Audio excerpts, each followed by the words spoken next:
Magandang umaga mga igan, tigil ng operasyon ng MRT at LRT. At hingi tayo ng detalye kay MRT at LRT spokesman Attorney Hernando Cabrera. Attorney Cabrera, good morning.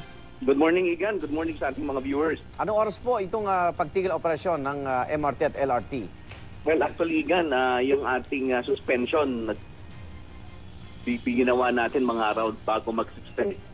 6:30. Pinatigil natin yung operasyon ng temporarily, yung operasyon ng Line 1, Line 2 at saka MRT. Opo. Pero Igan, yung LRT na hindi na nakapag-operate.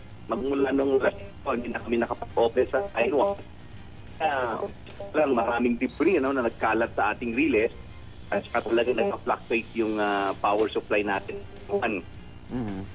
So sa Line 2 at saka MRT, bagamat nakapag-operate pa kami initially ng alas 5, pero sabi ko nga, as early as mga before 6:30, we decided na suspend muna lahat kasi nga hindi delicate situation at nagpa-fluctuate na rin yung power supply ng Line 2 at saka MRT. Iniwasan karon ng pasahero na ma-stranded sila doon sa mga pagitan ng stasyon kapag nawalan ng supply ng kuryente.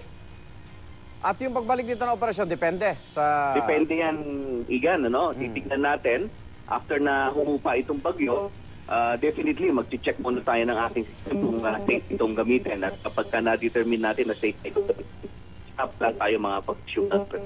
Mga gaano katagal ba yung clearing operation nyo? Mahirap po ba pag-release?